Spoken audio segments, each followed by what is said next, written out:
Ahora vamos a analizar la relación entre las tres corrientes que circulan en nuestro transistor. Naturalmente tenemos la corriente de base, que es la que activa o desactiva nuestro transistor.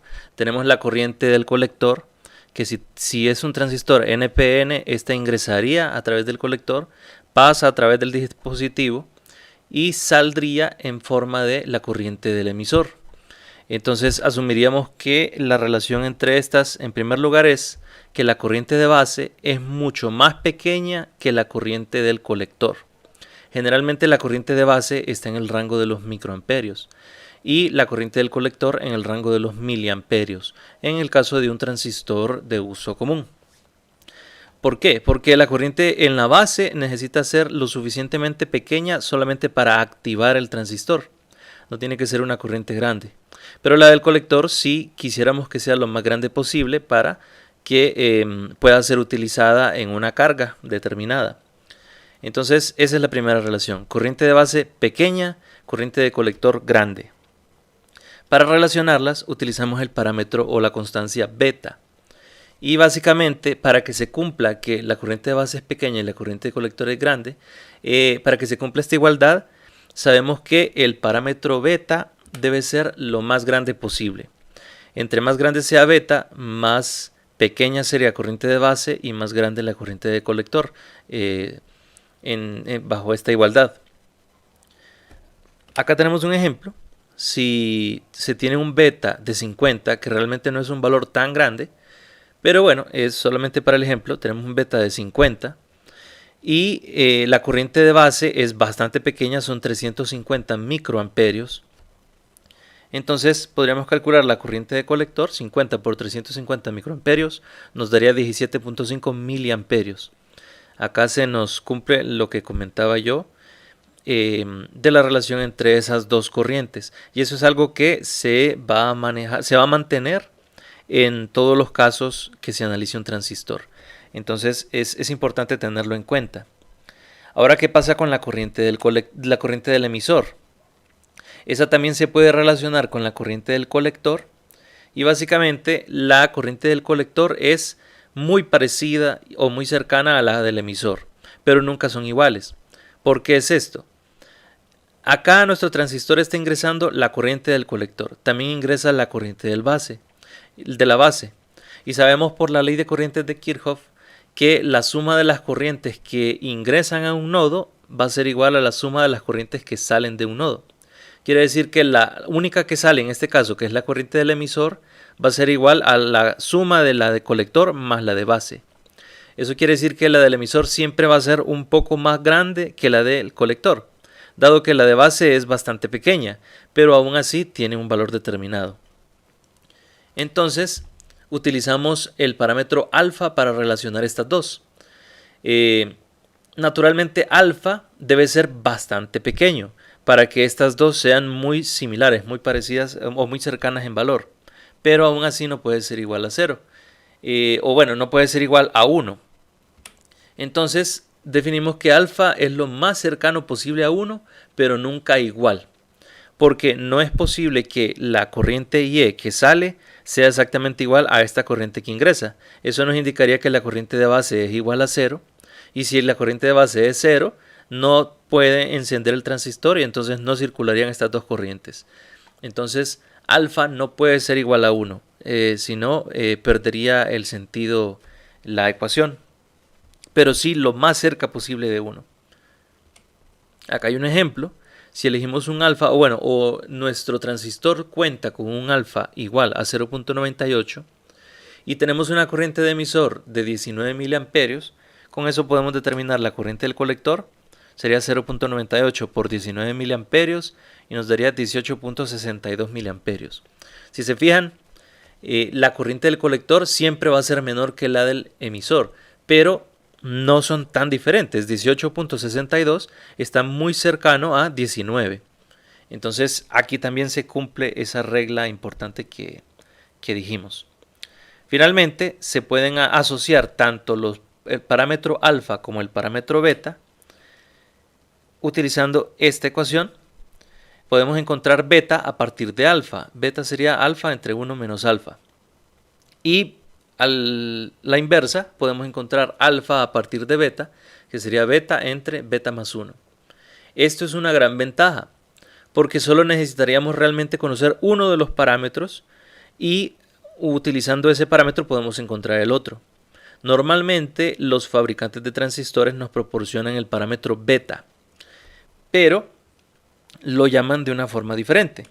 Acá tenemos un ejemplo, el transistor 2N2222A, que es de los más utilizados, es un transistor de uso común. Y acá hay un fragmento de la hoja de los datos que nos proporciona el fabricante. En la gran mayoría de hojas de especificaciones no nos muestran el parámetro beta, sino que lo llaman como HFE. Pero sabemos que HFE es ese mismo beta. Y el fabricante nos dice que está en un valor cercano a 100.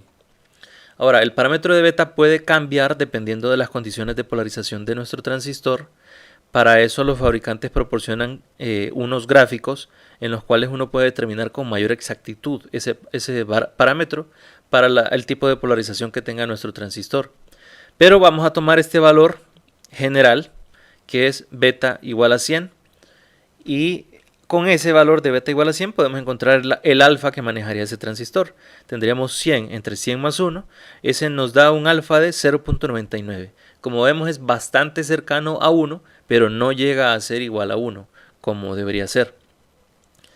Así, teniendo beta podemos encontrar alfa.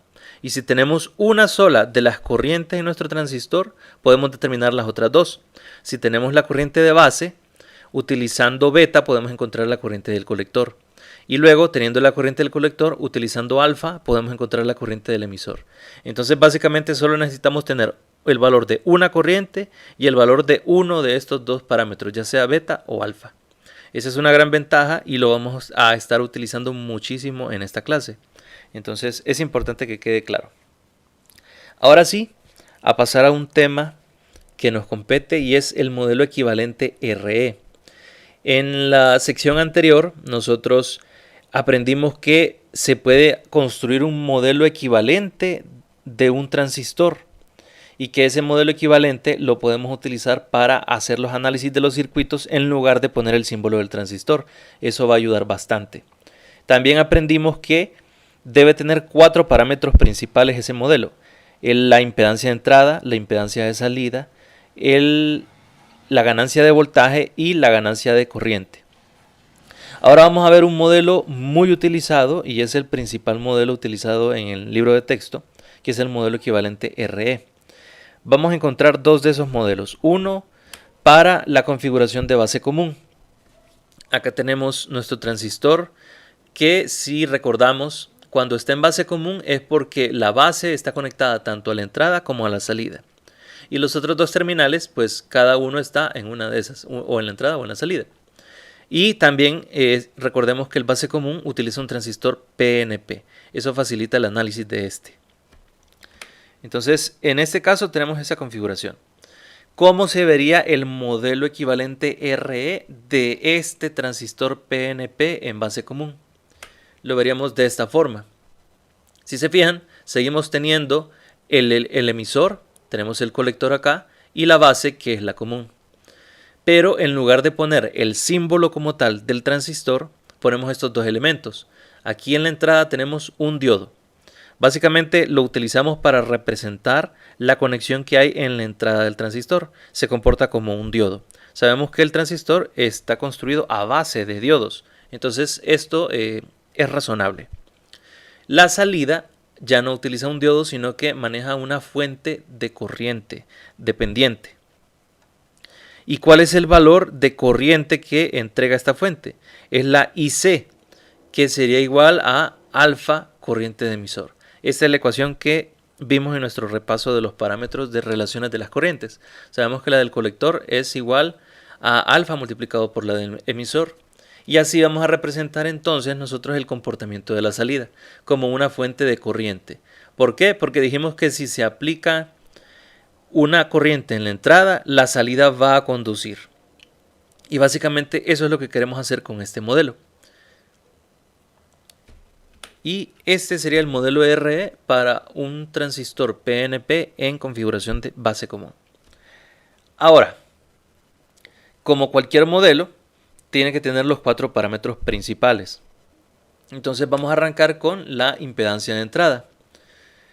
Acá tenemos el símbolo o el circuito de nuestro modelo equivalente.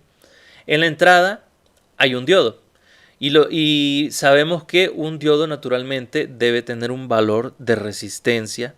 No es un corto, tampoco es un circuito abierto, sino que es un elemento que tiene un valor determinado de resistencia. Entonces la resistencia del diodo va a ser básicamente la impedancia de entrada o resistencia de entrada de nuestro modelo. Pero ¿cómo podemos nosotros determinarla? Pues los diodos cumplen una ecuación muy importante que la vamos a estar viendo a lo largo de toda esta clase, y es esta. La resistencia de un diodo en corriente alterna, recordemos que el análisis de toda esta clase es para pequeña señal, es decir, una señal de corriente alterna con una magnitud bien baja.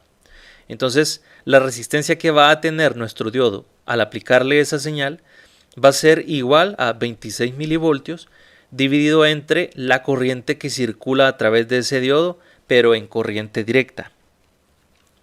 Acá tenemos esa aclaración para que no se nos vaya a olvidar.